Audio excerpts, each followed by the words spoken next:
I have a slide here I want to show that is kind of important, I think, to this discussion today. Who am I and why am I here and why am I talking to all of you?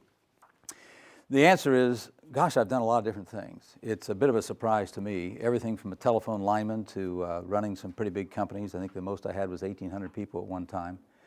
Done a lot of different things in a lot of different industries, consumer products, automotive, you name it. And as a result, I've been a pretty good observer of business, and so we're going to talk about leadership on a global scale today. I'm kind of a good person to talk about that, so that's what I'm going to do today. It's very interesting to me that in my career, those are pictures of little transistors that I had when I was a kid learning electronics back in the 1950s, a long time ago. And this is what we're working on today in Princeton. So we've gone from 1 transistor at a time to 30 million at a crack. And by the way, my youngsters, as I call them in Princeton, say 30 million, yeah, well, so what? Big deal, it's nothing. But that's how much technology change I've seen in my lifetime. And as to why it's been so varied, it really comes down to this. That great philosopher from England, John Lennon, said, life is what happens while you're busy making plans. It's about taking advantage of the opportunity that comes to you, doing the best you can with it, and then when another opportunity comes along, chances are you're going to move on. And that was certainly the case for Ed Hart. I've been giving a series of talks around the company for 8 years or so. I've been with the company 10. But about 8 years ago, somebody said, Ed, you've done a lot of different things in different industries. Why don't you go around and talk to the company about the kind of changes you think are going to be coming our way and what we ought to be doing to prepare for it. And so this has morphed into a lot of different shapes over the years. But underneath all of it is this story about leadership. And so that's what we'll be talking about today. I want you to take some time, get outside your current world if you can. I'm going to show you examples of where leadership made a difference at all levels of companies. Hope you find this interesting. But first, anybody notice the word leadership showing up a lot more today in headlines and newspapers and TV shows and what have you? A lot more attention going into the importance of leadership in running a country, running a business, running a society, if you will. We're seeing a lot of it. The word leadership keeps appearing more and more all the time. You can do a search on leadership and the word need anytime you want, and you'll see millions and billions of hits. And just pick any one at random and read it, and look how much attention is going into the topic of leadership. Headlines everywhere. They're all over the place. CNN had a nice story some years ago about Churchill, the importance of leadership. Very good article.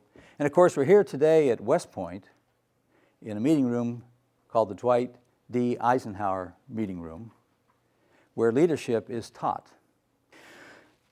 Leaders come forward in times of crisis. They're usually pulled to the fore, if you will, but that's where we see it most, at all levels. The good ones step forward. Keep that in mind.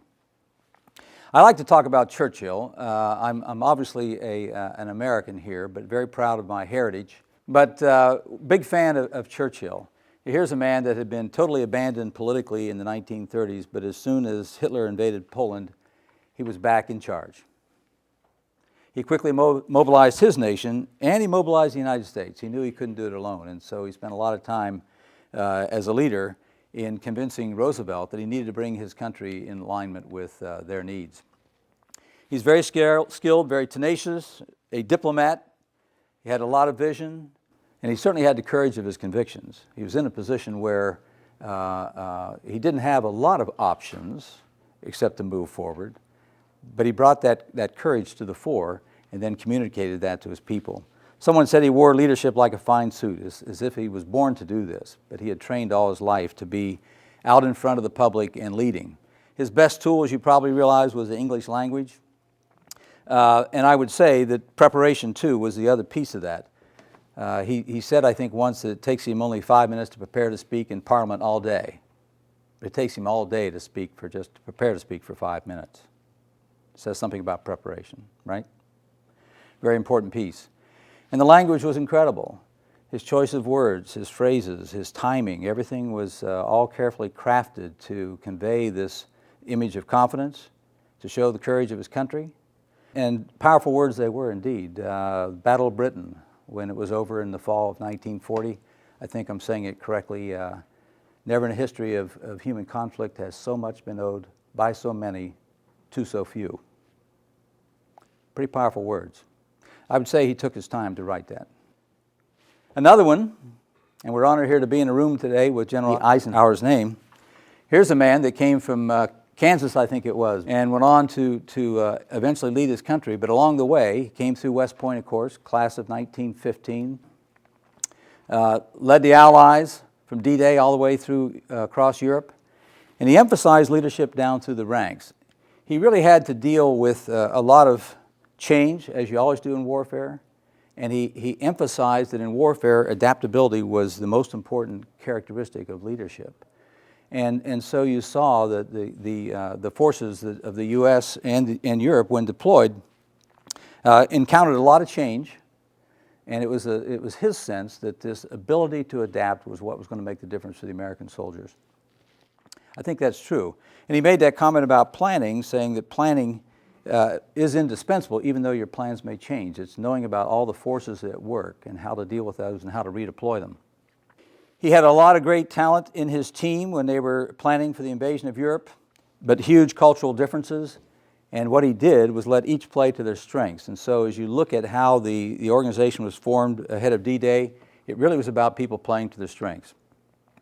And he emphasized respect in everything he did, which is one of the things that we certainly teach within the Goodrich people philosophy, isn't it? He said you don't lead people by hitting them over the head. That's assault, not leadership. And we all need to keep that in mind. And even in the toughest of times, when we're all going through a lot of stress ourselves, we need to work very, very hard to remain calm. I'll probably say it a few more times, but every word you say, particularly in times of stress, are the words that people remember.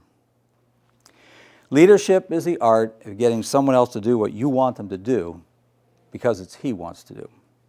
That's what leadership's all about. And there's a lot of selling that goes into that. Well, I'm a product of the 1950s. Eisenhower was my president when I grew up as a little boy. Very impressive, and as I got a little bit older and started to study about history, I began to realize that Eisenhower had been dealing with some tremendous forces at work in what was supposed to be a peacetime environment, right? We're after World War II, our nation is rebuilding, the world is rebuilding. And he saw this threat of the standing army, this very, very large standing army that we had to have. We entered World War II flying biplanes. We exited flying B-29s with atomic bombs. And now all of a sudden, war could come to you so quickly that there was no time to build up an army. So you had to have this large standing army, which led to some very large contractors, which led to a lot of internal battles. And none of you are old enough to remember this, but there used to be a thing called the bomber gap. The Russians were building all these bombers, and therefore we have to build all these bombers, and you wouldn't be surprised to hear that people that we now call prime contractors were in favor of building a lot of bombers at that time. The same was true of the missile gap. Eisenhower knew better. Eisenhower, in his time, had led the development of the Corona spacecraft, which was the first spy satellite, and the U-2 spy plane, which we support here at Goodrich, of course. Eisenhower knew what was going on, but he couldn't talk about it. Instead, though, we had the public outcry for we've got to build more missiles, we've got to pass up the Russians. None of it happened to be true. And so when he left office and handed over the keys to John Kennedy, he gave this speech, and I heard it as a kid. Wasn't quite sure I understood what it meant, but I certainly understand it now. He warned us all about the military-industrial complex. This standing army had created this mammoth industry that we had to keep feeding and feeding and feeding. And of course, we're seeing some of the outcome of that today, aren't we? So 50 years later, we're forced to act today, and I'll talk a little bit more about that later. The budget's going to have to be slashed. Well, great leaders make a difference, and I say it in that we see it when they're absent. And I could tell you a lot of personal stories about cases where I've been working with great leadership and the other extreme. And when it's missing, it's no fun. My favorite example, of course, is my old industry in Detroit. Does anybody really think they never saw this coming, the problems that we have today in Detroit? It's been going on for a long time. I'm going to talk about some of the things that drove us there. It's a very difficult situation. It may be impossible. I think there has been a history of flawed leadership there. Certainly the media believes that today. And the actions taken by the White House and Congress to support the new model suggest that. The question, will taxpayers bail them out? Well, the answer is in. We will. We did. Lee was one of my favorites. And by the way, notice his father was a hot dog salesman. And I've tried to put onto all these leaders' pictures a little bit about their background to show you the beginnings they came from. Most of them pretty humble. This is a man that by the age of 40 had become president of the Ford Motor Company. That's pretty impressive. But he was fired by Henry Ford. And the story goes, Henry marched him outside the building, pointed up to the Ford name on the building and said, "Whose name is that?" And he was gone. And I'm pretty sure that's a true story. And if you knew anything about the Deuce, as he was called, Henry II, you'd say, yeah, that's probably true. But he was immediately named CEO over at Chrysler, and Chrysler was near death. As you can see from my little chart here, there was if you had a diagnostic tree for a vehicle, if it was a Chrysler, you were in trouble. Just a darn shame. That's what he had to deal with. They were just lousy cars. They really were when he took over. What he did was use the power of the negative to help drive change in his company. The power of the negative today we call too big to fail. Here was Chrysler employing tens of thousands of workers. We couldn't let it fail. He knew that. He knew that Congress would help. He went and got federal loan guarantees. He rallied employees and consumers. He was out there flogging personally the Chrysler K car. Anybody ever own a K car? Anybody ever see a K car? Anybody ever see one rusting? Yes. It was a pretty impressive job of marketing. Well, the good news is we actually, as taxpayers, made money off of Chrysler when he repaid the loans, 7 years early, by the way. Very impressive results. He turned the company around, and Chrysler was doing very, very well. He retired in 1993. Mercedes bought it, and Chrysler's again near death. It's not going well. Here's part of the problem. This little chart you're looking at here describes what Consumer Reports said about the families of vehicles out there. And as you can see, thank God for Land Rover, it was the only one less reliable than a Chrysler. But not a good picture, and that's where they sit today. And of course, if you're watching what's going on, you know that there's going to be a few changes made.